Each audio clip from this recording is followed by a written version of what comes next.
bienvenue pour une nouvelle vidéo des dingues de jeu. On se retrouve ce soir pour parler du très attendu nouveau Necromunda. Alors pour en parler, j'ai disposé de trois choses différentes sur la table. L'OG, l'original, l'OG comme on dit, donc la version originale de Necromunda telle qu'elle est sortie au milieu des années 90. Ensuite, la petite surprise au moment de la sortie. Bonne surprise ou mauvaise surprise, on va en parler un peu plus tard. Mais Necromunda Underhive, donc le contenu de la boîte qui est sorti. Et à ma gauche, on a Necromunda Gang War. Donc un livre qui est sorti en supplément et qui était disponible dès le jour de la sortie de Necromunda Underhive. Alors on va pas tourner très longtemps autour du pot, même si on va rentrer dans le détail du contenu de chaque livre et de chaque boîte. Je vais vous donner mon ressentiment par rapport à cette sortie. Je suis pas convaincu par Underhive. J'adore le matos, je trouve que les figurines sont top. Le système de règles est bien, avec activation alternée, cartes tactiques, etc. Je trouve que le jeu en lui-même sur des dalles est pas forcément adapté. Je pense que les forces en présence dans la boîte ne jouent pas à armes égales sur ce type de plateau. Et ensuite, sur la gauche, Gang War, donc le fameux Necromunda Gang War. Alors, les attentes étaient élevées de ma part quand on parlait d'un nouveau Necromunda. Je voulais vraiment retrouver le plaisir du premier Necromunda avec le savoir-faire de Games aujourd'hui. Et je le retrouve parfaitement dans Gang War. Nouvelle figurine, donc magnifique comme Games sait si bien les faire aujourd'hui. Les nouveaux décors qu'on avait vus déjà dans Shadow War Armageddon, magnifique, très bien aussi. Et un système de jeu qui m'a l'air être très bon. Donc on va tester tout ça. Mais pour moi, je suis extrêmement positif par rapport à Gang War. Alors le gros problème que j'ai par rapport à ça, c'est l'accessibilité de Gang War. Puisque quand Necromunda est sorti, avec le contenu de la boîte, vous pouviez jouer. Donc avec l'équivalent du prix de la boîte aujourd'hui d'Underhive, vous aviez vos éléments de décor, les règles de jeu, les règles de campagne, les règles d'évolution et d'expérience. Vous aviez tout ce qu'il faut et des figurines. Aujourd'hui, pour en arriver là, pour pouvoir jouer à Necromunda Gang War, vous devrez acheter la boîte de base. Même si ce jeu-là ne vous intéresse pas, vous devrez vous farcir les dalles et ces éléments de décor, même si encore une fois c'est qualitatif, c'est quand même 100 €. Donc ici, vous devrez acheter la boîte à 100 €, vous devrez acheter le supplément à 25 €, et sur la table, j'en ai déjà pour au moins 200 € de décor, sans parler des dalles de chez Forge World. Donc on a aujourd'hui, pour pouvoir commencer à jouer à Necromunda Gang War avec le matériel de 2017 de Games Workshop, on est à 350 €. Donc moi, c'est un des gros problèmes que j'ai avec cette nouvelle sortie de Necromunda, c'est un problème d'accessibilité. Parce que 350 €, c'est pas à la portée de tout le monde. Et donc ça va limiter, je pense, le développement de Necromunda. Ou alors, encore une fois, dans les gros clubs ou en se mettant à plusieurs avec des potes, peut-être qu'on va y arriver. Mais en tout cas, l'accessibilité qu'on avait dans la première boîte de Necromunda, elle est plus là. Parce qu'aujourd'hui, le contenu de la boîte, c'est ça. Et encore une fois, on va voir. Mais je ne suis pas forcément convaincu par Necromunda Underhive.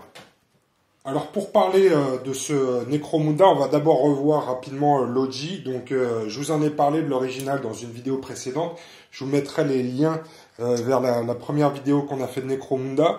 Mais le jeu tel qu'il sortait de la boîte, c'était des éléments de décor avec des montants en plastique et des décors en carton qui étaient, je trouve, plutôt qualitatifs. Hein. Vous voyez, ils ont plus de 20 ans.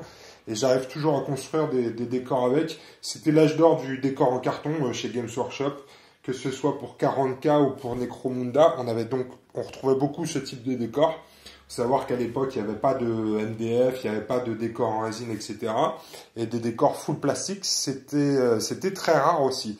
Donc on avait souvent recours à ce type de décor. Ce qui était pratique, c'est que tout tenait dans la boîte, donc on démontait tout ça, on mettait tout ça dans la boîte, on la rangeait dans une étagère et on pouvait la ressortir le week-end d'après. Donc ça, c'était, quand on parle d'accessibilité, ça c'est un point important. Tout rentre dans la boîte et on peut déballer ça sur une table de salon sans aucun problème. Ensuite, il y avait dans le contenu de la boîte, il y avait des figurines en plastique. Alors, je vous ai retrouvé un survivant de cette boîte. Il lui manque un bras, mais c'est un des Horlocks, puisque dans cette première boîte, il y avait les Goliath et les Horlocks. Donc, vous voyez, hein, c'est de la figurine telle que Games en faisait il y a 20 ans. C'était plutôt du monobloc, là, en l'occurrence, c'était 2 blocs, puisqu'il y avait un bras qui venait se coller ici sur cette partie-là. Mais c'était assez simple, hein. Là au niveau montage, c'était clac-clac et on pouvait jouer. Alors bien évidemment, derrière, on venait se constituer ces gangs en achetant des blisters individuels. Là, je vais vous montrer quelques figurines. Ça, c'était mon gang préféré de l'époque. Donc vous aviez des figurines comme ça, mercenaires. On faisait beaucoup de conversions aussi. Ça, c'était mon chef. Donc vous voyez, en fonction des évolutions, on lui collait un fuseur, une épée énergétique, etc.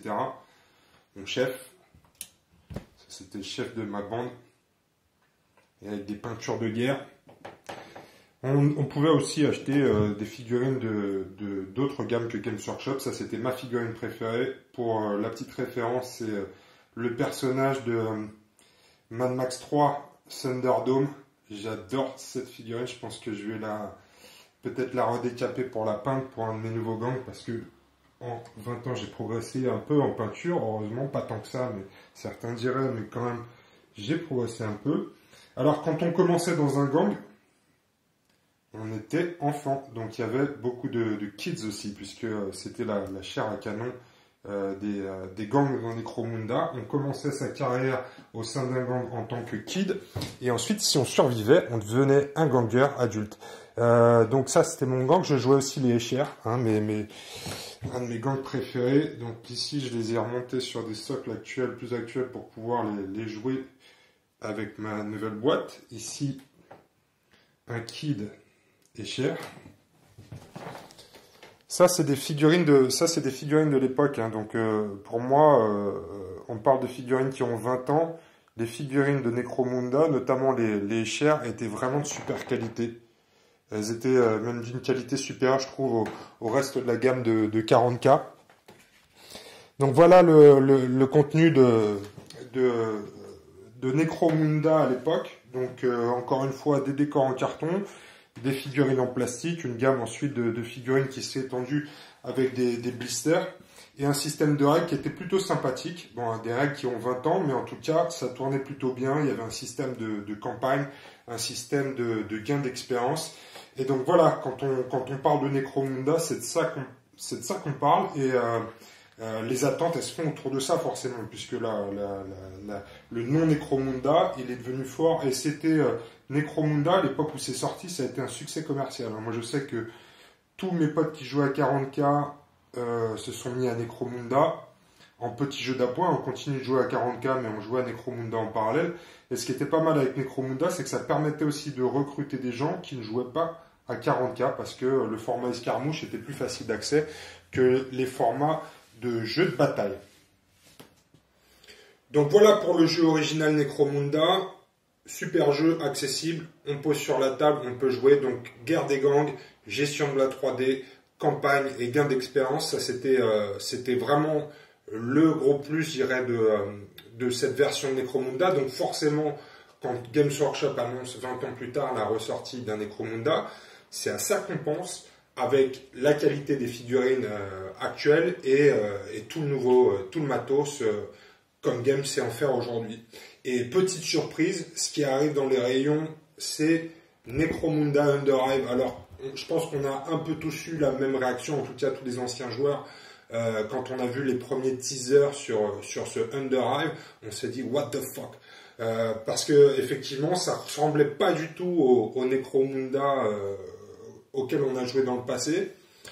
Et ça ressemble plutôt à un jeu de plateau, effectivement, un peu à la Space Hulk. Donc il n'y a pas que du négatif dans cette boîte, mais on va le voir ensemble, c'est pas tout à fait une réédition de Necromunda, en tout cas pas tel qu'il existait avant. Non pas que je sois nostalgique, je suis juste en train de dire qu'il y a des choses que j'aimais ici, et qui étaient très bonnes, et qu'on doit pouvoir retrouver. On va voir qu'on les retrouve sur Gang War. mais beaucoup plus difficile d'accès. Donc commençons tout de suite avec ce Underhive, Necromunda Underhive et le contenu de cette boîte. Alors dans cette boîte de Necromunda Underhive, on va retrouver le livre des règles Necromunda Underhive, c'est marqué dessus, livre des règles. On va retrouver aussi des dalles en carton, des éléments de décor. Alors les dalles en carton sont pas toutes là, hein. C'est juste une table comme ça que j'ai mis en place pour voir le matériel. On va retrouver aussi des éléments type porte, des éléments de décor. On va retrouver 20 figurines. On va avoir également des gabarits d'explosion, de lance-flamme. On va avoir des dés. On va voir tout ça en détail. On va avoir des cartes de jeu et des tokens, des marqueurs pour le jeu en lui-même. Une de mes grosses attentes sur ce nouveau Necromunda, c'était les figurines, bien évidemment. On aime tous les petits bonhommes. Et là, je peux vous assurer que la qualité était au rendez-vous. Après, on aime ou on n'aime pas le style, ça se discute. Ou pas d'ailleurs, mais en tout cas, la qualité de ces deux gangs de la boîte de Necromunda Underhive, qui sont, elles, par contre, en vente séparée, je les trouve vraiment top. Donc là, vous voyez mes deux gangs Escher et Goliath que j'ai peints. On va faire un petit focus sur certaines figurines. Alors moi, mes petites préférées, c'est des figurines comme ça, que je trouve vraiment très réussies chez les Escher. Ça, pour moi, c'est une de mes figurines préférées, très fine et beaucoup de classe. Dans celle que j'aime beaucoup, il y a sa voisine aussi, ici. Ça, j'aime beaucoup. Ça, c'est une réédition. En plus, il y a un petit coup de cœur sur une vieille figurine. Je vais vous la montrer. Vous allez voir l'évolution de la peinture. Mais ici, c'est la figurine qui a 20 ans. Et ici, c'est sa nouvelle édition. Donc ça, je trouve ça très dynamique, très fin. Vous le voyez ici sur les socles. J'ai mis une petite ligne rouge. Hein. Ça, c'est un conseil que je vous donne. Bien noter la direction de la figurine pour pouvoir avoir l'angle de tir. On le verra tout à l'heure dans les règles de jeu, mais c'est important. Et je conseille de le mettre dans l'angle du fusil, dans la direction du fusil et pas forcément la direction du regard, parce que ça peut changer, parce qu'on va les orienter de façon naturelle en fonction de la direction du gun. Et ça, c'est important. Donc ça, c'est mes figurines préférées. Après, il y en a que j'aime un peu moins, notamment la chef. Je trouve ça un peu too much. Voilà, je trouve ça juste un peu too much. La coupe de cheveux, too much. Ça ne doit pas être facile tous les matins de se coiffer comme ça, surtout quand on est chef de gang et qu'on a autre chose à foutre. Donc ouais, c'est un peu too much. Le fouet, un peu too much. Bon, voilà, ça c'est pas forcément ma figurine préférée, mais bon, c'est un style. Dans les trucs que j'aime moins aussi, on peut parler de celle-là qui est une championne. Alors ça, c'est le cul et les pêches de Kim Kardashian avec les bras de Schwarzenegger. C'est pas très féminin. Hein. Ça, c'est pas très féminin.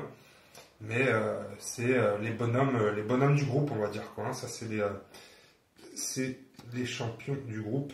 Ici, l'autre championne. Pareil, un peu brut de décoffrage. C'est pas forcément d'une grande finesse, mais en tout cas, les figurines sont classe. Les figurines sont classe. Est-ce que j'en ai d'autres des belles à vous montrer? J'aime beaucoup celle-ci aussi.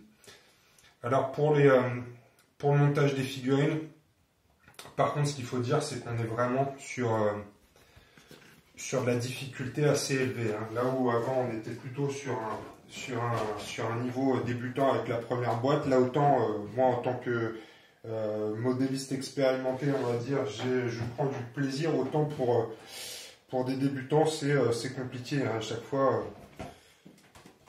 voilà à quoi ressemble une grappe complète. Donc, c'est énormément d'éléments. Vous le voyez, ici, on a les têtes qui sont séparées des crêtes. Vous avez des possibilités de crêtes nombreuses et variées. Après, moi, mon point de vue là-dessus, c'est que ça devient tellement compliqué que vous suivez la notice de montage. Hein. Putain, on s'égare pas. Hein. Donc, on suit la notice de montage. Et de préférence, on les monte suivant la notice aussi pour pouvoir jouer au contenu.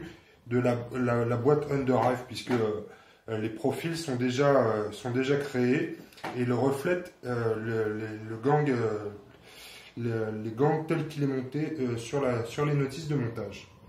Alors ensuite, vous avez les Goliaths. Alors moi, j'étais super content quand on a eu la sortie de cette boîte pour une chose, c'est que les Goliaths et les Escher, c'était mes deux gangs préférés. Me demandez pas pourquoi.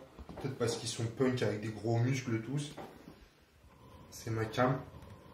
Alors voilà, pour les Goliaths, j'ai essayé de leur faire des peintures de guerre.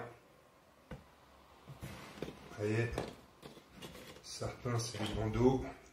Ici vous avez un champion avec la moitié du crâne qui est peinte. Vous en avez d'autres où c'est carrément la moitié du corps qui est bleu. Voilà, ce sont des peintures de guerre. D'autres, le bas du visage. J'aime beaucoup. Alors vous voyez, c'est vraiment, tout est surdimensionné, les muscles, les armes, etc. Donc c'est vraiment un style particulier à Games Workshop. On aime ou on n'aime pas. Moi j'aime beaucoup sur des gangs à identité visuelle assez forte comme ça, comme les Goliaths ou les Escher. J'aime beaucoup moins dès que c'est plus normal, on va dire. J'ai vu par exemple les previews des Horlock qui sont des espèces de qui se rapprochent un peu des gardes impériaux, et je trouve que cette esthétique très ronde sur des figurines plus normales passe beaucoup moins. Donc moi j'aime bien ces gangs un peu marqués esthétiquement comme les Goliaths ou les Escher. Alors dans cette boîte on a aussi des éléments de décor que je trouve très cool aussi, hein. Les éléments de décor en eux-mêmes très bien. Là j'ai fait une peinture rapide dessus pour pouvoir jouer, parce qu'on va essayer quand même Underhive, hein. On va se faire toute la campagne, on va la faire avec vous, on va les filmer. Vous avez des petites boîtes comme ça, munitions, très cool. J'aime beaucoup tout ce petit matériel, c'est super, c'est très qualitatif. Passe un peu de temps bien évidemment à peindre tout ça, mais ça ne fera que augmenter le plaisir de jeu. J'ai essayé de respecter les codes couleurs aussi des maps. J'ai mis du vert sur le bas des éléments pour refléter la mousse, qui colle plutôt bien avec le vert des maps. C'est aussi une espèce de tentacule qui va venir pourrir la vie du ganger pendant les parties. Donc voilà, tout ça, tout le matériel est très qualitatif. Je trouve que ce soit les figurines ou les portes, etc. C'est vraiment très bon. Même les dalles en elles-mêmes, hein. Les dalles, la qualité du carton, elle est top. Il y a une bonne épaisseur. On pense que voilà, ça sent la solidité. C'est des dalles qui sont mates. Et ça, j'aime beaucoup aussi. C'est différent, par exemple, du carton utilisé sur Space Hulk qui était très brillant. Donc là, je trouve que c'est beaucoup plus immersif. Et du coup, quand on a des décors qui viennent se poser dessus comme ça, qui sont peints, ça passe vraiment bien. Donc le matériel, en tout cas, il est vraiment de première qualité en ce qui concerne les figurines, les dalles et les éléments de décor. Donc on a comme ça, je dirais, quand on installe le tout sur une table, un rendu plutôt agréable. Et si on arrive à en faire quelque chose en termes de jeu, ce sera plutôt quelque chose de sympa, je pense. Parce que là, tout peut se ranger dans une boîte et sortir à l'occasion. Ça, c'est le token de priorité important en début de tour, d'avoir la priorité. Donc on essaie de tout peindre. Autre chose que j'aime beaucoup aussi dans cette nouvelle édition, ce sont les cartes. Donc vous le voyez, on a pour chaque figurine, on a une carte avec ses capacités. Là j'ai rajouté une petite chose, c'est une petite astuce que je vous donne aussi. Sur le guide de montage des figurines, il y a une photo de la figurine que j'ai découpée. Là ça vous permet de faire un lien rapidement entre la carte de profil et puis la figurine, parce que sinon là par exemple Grendel, quand on commence le jeu on ne sait pas forcément qui c'est. Quand il y a sa photo d'identité sur sa carte d'identité, c'est beaucoup plus simple, parce que sinon ça va être très compliqué en fait d'associer un nom à une figurine en cours de jeu. Quand vous avez 10 membres dans un gang, au début sur les premières parties c'est peut-être un peu difficile. Donc là j'ai découpé sa petite photo pour le mettre sur sa carte d'identité. Donc ça aussi c'est une chose, nos amis de chez Games Workshop, pour les prochaines fois, essayer de nous mettre une photo du bonhomme pour qu'on puisse le reconnaître assez rapidement sur le jeu. Et vous avez comme ça donc des cartes pour chaque figurine, chaque membre du gang, chez les Échers ou chez les Goliaths. Ça, ce sont des cartes collector que j'ai eues lors du lancement. Cadeau de Steph de chez Sortilège. Après, voilà, vous avez aussi des cartes vierges. Des cartes vierges qui vont vous permettre de créer vos profils et vos cartes pour votre gang personnalisé. Ensuite, on a le livre de règles de Necromunda Underave. C'est un très bon livre. Moi, je le trouve très bien fait. Il est très complet. Il y a énormément de fluff et moi, j'aime beaucoup le fluff. On apprend beaucoup de choses sur les gangs de Necromunda et pourquoi ces gangs se livrent une guerre permanente. Ensuite, les règles elles-mêmes, je suis aussi extrêmement positif par rapport à l'évolution des règles. C'est-à-dire que dans l'ancien Necromunda, moi les règles me plaisaient bien, mais c'est des règles qui ont 20 ans. Donc on peut attendre une évolution des règles parce qu'il s'est passé pas mal de choses, et de très bonnes choses dans le domaine du jeu. Et pour moi, une activation tour par tour dans un jeu d'escarmouche, c'est complètement obsolète. Et donc la très bonne nouvelle dans ces nouvelles règles de Necromunda, c'est qu'on va être sur de l'activation alternée. Et ça, je trouve ça extraordinaire. C'est-à-dire qu'on va chacun notre tour en fonction de qui a le fameux pion priorité. Ce pion priorité, il est important. On va venir activer chacun notre tour une figurine de notre gang, en sachant qu'il y a aussi des possibilités de faire des activations de groupe. Si c'est votre chef qui s'active, vous pourrez activer 2 figurines en plus de votre chef. Si c'est un champion qui s'active, vous pourrez en activer une autre. Donc, chacun son tour, on va venir activer une figurine. On va retrouver aussi des éléments un peu plus tactiques, comme les cartes tactiques. Donc ça, je trouve ça super. Activation alternée plus cartes tactiques. On a l'impression que Games Workshop a testé de nouveaux jeux d'escarmouche qui sont sortis au cours de ces 20 dernières années. Je pense notamment à Eden, puisqu'on retrouve exactement le même type de dynamique, avec des cartes de profil, avec une activation alternée et des cartes tactiques pour venir pimenter un peu le tout. Donc les règles de base sur la gestion du gang et les règles avancées, puisqu'il y a des règles avancées qui vont vous donner davantage de détails et de profondeur sur le jeu en lui-même, je les trouve très bien. Je trouve que la dynamique du jeu a évolué de façon très positive aussi vers un jeu plus orienté sur le corps à corps. Il faut savoir qu'à l'époque Necromunda, c'était un jeu qui tournait beaucoup sur le tir. Le tir était encore vachement présent. C'était lié à la dynamique de jeu, au tour par tour, au matériel, l'équipement. On avait beaucoup à la fin de canons laser, de canons à plasma, de fusils de sniper, etc. Alors que là, on est plutôt sur des armes à moyenne portée. Les armes à longue portée, comme les fusils laser, sont moins puissantes. On verra qu'il y aura peut-être une évolution dans les extensions qui vont sortir. Mais en tout cas, l'armement est plus, je dirais, orienté vers le corps à corps, la moyenne portée, ou quand on est à longue portée, on a plus de difficultés pour toucher. Ce qui fait que on a un jeu qui est plus orienté aussi sur le corps à corps, c'est le système de blessure. C'est-à-dire que, comme dans 40K, il va falloir d'abord, dans un premier temps, toucher pour toucher votre cible. Il va falloir ensuite la blesser en fonction de la force de votre arme et de la résistance de la figurine, de l'endurance. Et ensuite, une fois qu'une figurine est blessée, vous allez lancer un dé de blessure. Donc vous avez différents résultats possibles. Une blessure légère, une blessure grave ou un combattant hors combat. Donc ça, vous le lancez une fois que la figurine a pris une blessure si elle n'a plus de point de vie. La plupart des combattants ont un point de vie. Les chefs et les champions en ont 2. Mais pour mettre une figurine hors de combat, vous avez une chance sur 6 une fois que vous l'avez blessée. Donc voilà, c'est ça le jet hors combat. Ici, on est juste bloqué, on perd un point d'endurance. Et ici, on se retrouve couché au sol en essayant de se soigner et de se barrer. Mais clairement, vous avez une chance sur 6 de mettre une figurine hors combat sur du tir. On verra que c'est un peu plus complexe que ça. Après, le corps à corps, lui, est beaucoup plus violent. Quand on vient au corps à corps avec une figurine qui est dans cet état-là, elle est automatiquement mise hors combat grâce au coup de grâce. Donc on va voir la dynamique du jeu, en tout cas, est beaucoup plus agressive et beaucoup plus orientée sur le corps à corps.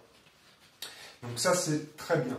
On a aussi une description de l'équipement qui est assez limitée pour l'instant. Hein. On n'a que l'équipement de base. On a des équipements spécifiques à chaque gang aussi, ça je trouve ça très cool. Que les échères et de l'équipement basé sur les armes chimiques, les toxines, etc. Je trouve ça très cool. Et que les Goliaths, par contre, eux, soient sur de la force brute, je trouve ça très bien. Je pense qu'à l'avenir, on aura des équipements spécifiques à chaque gang et de l'équipement générique à tous les gangs. On le voit d'ailleurs allez voir sur le site Necromunda officiel Games Workshop, vous pouvez déjà télécharger les previews des gangs Orlok, Cawdor et tous les gangs de la première édition. En tout cas, tous les gangs de base. On verra ce qui va se passer après avec les hors-la-loi. Mais en tout cas, je suis très positif par rapport à l'évolution du système de jeu proposé par ce livre de règles. La surprise quand on lit ce livre, c'est que par contre, il n'y a pas de gestion de campagne, il n'y a pas de gestion de territoire, il n'y a pas de gestion d'expérience des gangs. Donc ça a été une grosse déception. On va le voir, c'est comblé, ce manque est comblé par la sortie de Gang War. Mais très clairement, dans ce livre de base, il n'y a pas de gestion de campagne. On va retrouver des scénarios en fin de livre. Donc voilà, on va les faire de toute façon, tous un par un, tous les scénarios de cette boîte. Donc vous avez des scénarios qui vous expliquent la disposition des dalles et les objectifs de mission.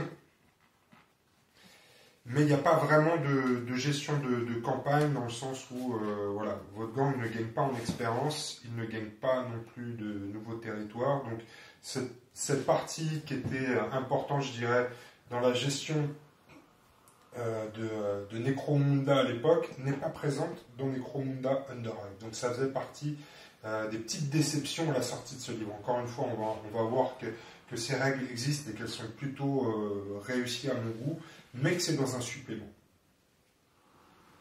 Je vous le disais tout à l'heure, par contre, sur le jeu en lui-même, Underhive, donc ce format de jeu sur des dalles, j'ai des doutes, on va dire. J'ai des doutes. Encore une fois, j'ai pas joué, et je vais jouer, mais rien qu'à la lecture des règles, j'ai des doutes très sérieux, aussi par expérience d'un peu des styles de jeu. J'ai des doutes par rapport au contenu de la boîte, dans le sens où on a en présence deux gangs très différents. On a les échères qui sont rapides, elles ont un déplacement de 5. Elles ont aussi des armes de tir à distance, hein, beaucoup de fusils laser, des fusils d'assaut, etc. Donc la force des échères, c'est le mouvement et le combat à distance. Hein. Elles ont des armes à portée. Et donc leur force, c'est plutôt d'exploiter ça. Alors que de l'autre côté, on a des brutasses.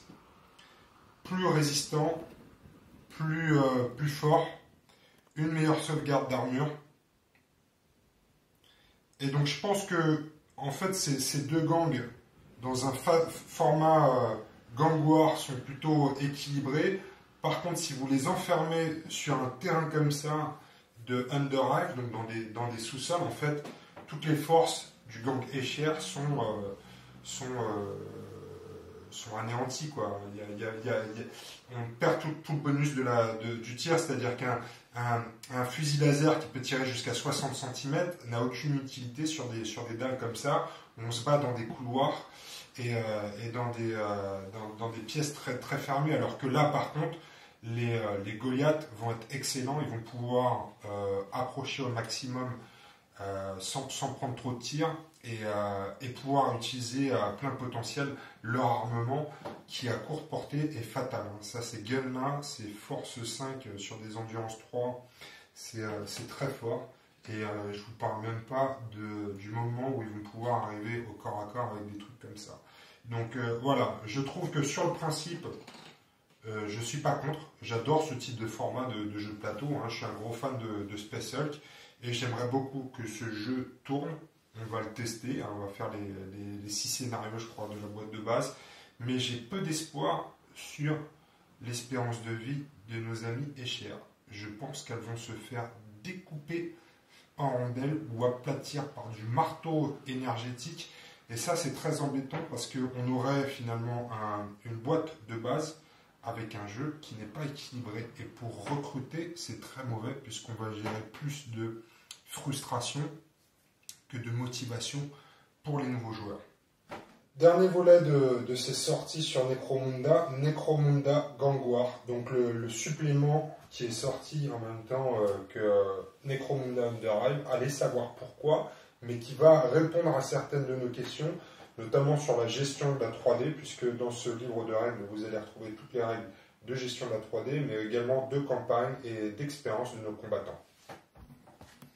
Donc voilà le fameux livre dans lequel on va retrouver tout ce dont je vous parlais, la gestion de la 3D dans les déplacements, donc secteur Mechanicus, l'étude de déplacement, les sauts, etc. Très bien fait. Et donc la gestion des les règles pour gérer vos campagnes. Bataille en campagne. Donc là, comment créer sa feuille de gang, comment fonder son gang. On va gérer 1000 crédits pour pouvoir créer son gang. Et donc chaque gang va être composé d'un chef, de maximum 2 champions au début et d'un spécialiste. Vous allez les équiper comme vous le voulez. Et ensuite, vous voyez, les gangers et votre équipe va gagner de l'expérience.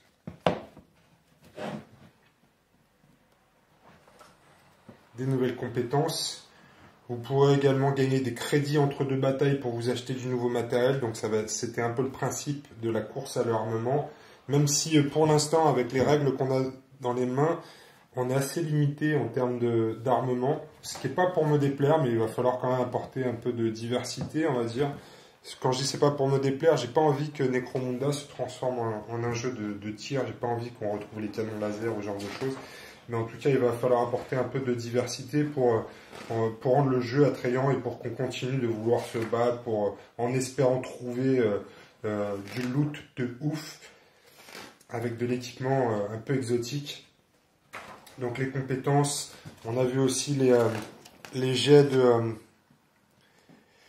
les effets de dégâts, c'est-à-dire que vous allez avoir aussi sur un dé de 66 les effets des dégâts.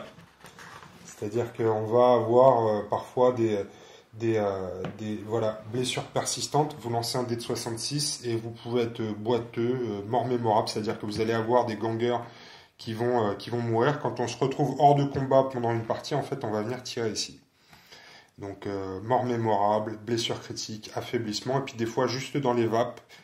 Donc, certains gangers vont pas pouvoir se joindre à la bataille suivante parce qu'ils vont avoir besoin de se reposer. D'autres vont pouvoir retourner au charbon directement, et d'autres vont garder des blessures de façon permanente avec des effets sur leur capacité.